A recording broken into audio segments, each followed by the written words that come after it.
Alongside bureaucratic innovation, it's also thought that blockchain could lead to wholesale changes in organisational governance. So the changing velocity of business driven by this technological revolution has left governance and the process of how we manage and make decisions and run organisations behind. Okay, so this is going back, I think, to this basic idea of blockchain applications and blockchain solutions, with the blockchain solution being motivated by the sheer complexity of the problems involved. Here, linked to the application of new technologies. So blockchain can address this by enabling better kinds of collaboration across organisations, and indeed enabling collaboration across organisations that couldn't have existed before. Okay, so as discussed in Shreya 2020, this whole process and mindset borrows heavily from the philosophy of open software, and this is something that we've referred to before in the earlier lectures in this course. Okay, so it's natural it's going to be this sort of overlap between the mindset with blockchain and blockchain applications and this open source software model, and so it's important as well here that we've covered some freeware software, namely R, in the earlier lectures in this module. So it is thought that blockchain could have a dramatic impact upon management structures. So conventional organisations have quite a rigid structure, and that's typified by, say, the German command structure in World War II. So if you have this sort of rigid command and control structure with a fixed organisation chart, as identified by US Special Forces, there's a danger of so-called groupthink, where yes men can reinforce the views of senior management.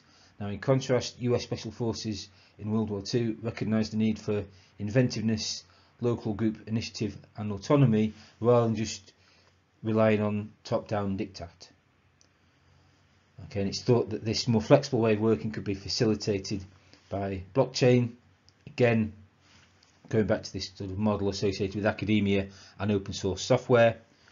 It's important here, though, to also recognise that IT systems are vulnerable to the unforeseen consequences of human interaction. So it's not just the infrastructure itself, it's how that interacts with its human users.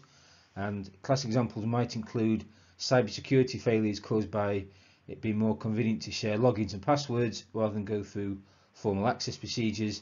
And an example in Shreya 2020 of Edward Snowden's breach of national security data systems in this way. So the University of Bradford got a new login system, the passwords sent to your phone, so the whole system is now only secure as the mobile phone. So the idea with this word holacracy, you've got new management structures which are now possible given blockchain technology that just wouldn't have been possible before. So the thing here to bear in mind would be companies like Facebook and Google and their relatively informal style of working, which again comes out of this sort of model of academia and open source software development.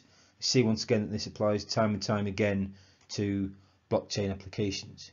So if you've got this sort of relatively informal style of working, it's a sort of place where you might have, say, an internal jobs board, and you've essentially got quite a high degree of autonomy in terms that individual workers can choose which problems to work on if they can see what needs to be done. So the idea of this holacracy is to try and empower individual employees and circumvent layers of management and coordination, bureaucracy and red tape. So the idea is that if you can see what needs to be done, self-organised teams and groups will just attack challenges and get on with things without necessarily being directed to from above. So the example is given in Shreya 2020, where an internal jobs board lets teams post tasks and individuals post skills, and somebody's got to then match them up. And the idea is that rather than having an individual to sort of match these up, you could potentially automate this whole process using a blockchain to manage this complex data. So in terms of holacracy via blockchain then, so the basic idea to have in mind is this very informal, self-directed way of working, inspired by both this open source software model and traditional academia. The basic idea, though, is that blockchain features can help holacracy become more viable and adaptive. So essentially you have a computational jobs board in-house, and again you've got potentially quite a complex data set that you can manage via a blockchain. So the complexity of the problem again potentially motivates a blockchain solution. So certain things that blockchain features could help here would include smart contracts and this integration of distributed applications and artificial intelligence alongside these distributed ledgers. So what you're trying to combine here is this relatively informal style of working, so self-determined individual workers. This sort of internal jobs board would be managed automatically by a system governed by a blockchain.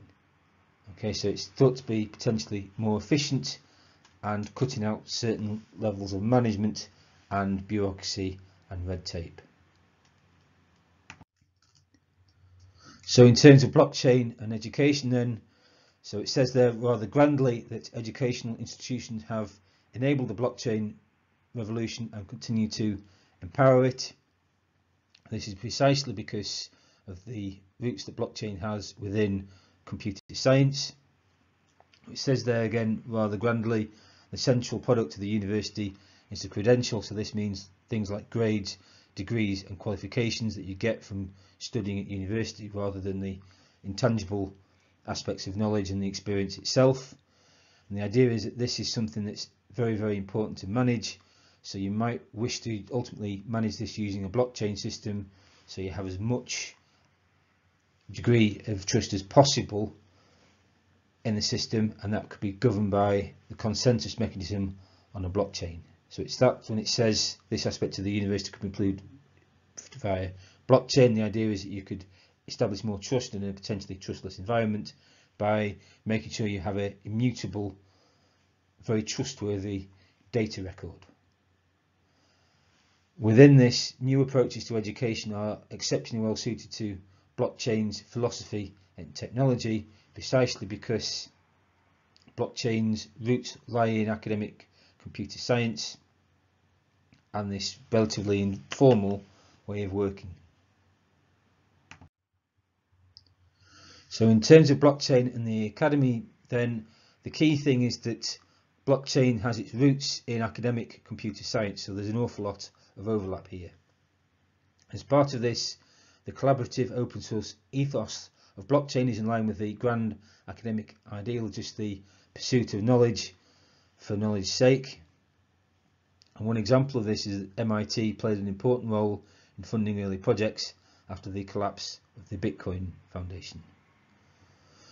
Alongside this, there's also been a proliferation of blockchain startups arising from universities. There's two main reasons for this. Firstly, the technical training that universities provide. Secondly, this academic mindset associated with universities, just the idea of the pursuit of knowledge for knowledge's sake. Various academic contributions underpin blockchain. We've covered some of these in early parts of this course, but they include Byzantine consensus, distributed database applications, network systems, game theory, distributed decision making, cryptography, etc. So this does, I think, reinforce a strong academic underpinning behind blockchain. It's inherently multidisciplinary, and indeed you almost need an entire university, not just one individual university department. Okay, so possibility here would be blockchain verification of academic credentials. So it's important enough to warrant a blockchain solution. You want consensus and as high a degree of trust as possible. Also, you want an immutable record that's accurate and fixed in time. Numerous corporate scandals have emerged over the years with people claiming false academic credentials, usually PhDs. Blockchain could also be used to provide immutable records, variously covering things like class completion, attendance, that might scare some of my students, and a transcript of marks. One thing that might also be possible is proper attribution of intellectual property on collaborative projects in a similar way in which we've seen that blockchain might enable monitoring of every stage of the supply chain, I can attest from personal experience that this proper attribution of intellectual property can be a real big deal in academia. Okay, so potentially much more important than might otherwise seem to be the case. And I think underpinning all this is this sort of fundamental motivation behind blockchain, that it's about trying to establish trust in a trustless environment. And alongside this, these applications are deemed to be sufficiently important to warrant an immutable, highly accurate data record. So in terms of government applications of blockchain, some of the recent cyber attacks on national government institutions like the NHS in the UK could have been blunted by distributed ledger technology. So remember that security is of foundational importance in the original motivation behind blockchain. And again, when you've got a blockchain, it's not necessarily about preventing attacks, it's really about rendering those attacks too computationally expensive to be worth someone's while. Another possibility might be that one of the key instruments of government, fiat currency, could be digitised through blockchain systems like central bank digital currencies. Government functions such as law and tax are also being reviewed in many countries. And there's two things that we've seen that I wanted to re-emphasise here. So it's sufficiently important in terms of having an accurate data set and consensus to have an immutable, highly accurate, unchanging data record, coupled with the sheer scale of the system if it's operating at a national level. Okay, so as a result of this, so it's sufficiently important and it's highly complex just due to its size, blockchain technologies are naturally potentially part of the solution. So in terms of government applications of blockchain, so one potential possibility might be blockchain polling. So this is potentially building on automated voting machines that already exist, but adding extra elements of trust. Now we've seen with the recent US election that this could potentially be a big deal, and more important than any of us might have imagined even a matter of weeks ago. Another possibility might be national cryptocurrencies, for instance the recent adoption of the Swiss e-franc. And this is an always important point to bear in mind with respect to fintech and Bitcoin and blockchain in particular, that national legislation is always likely to be a potential game changer. Alongside that, potential legal applications exist, so you might be able to have things like smart contracts and DApps for bail instructions, etc. So again, you want to try and enforce as high a degree of accuracy as possible. A key application area might also be tax, so you might have things like automated audits, and the point of this would be to try and counter low-level tax corruption at the level of individual inspectors, highlighted by Sharia 2020 as being a particular issue in Africa.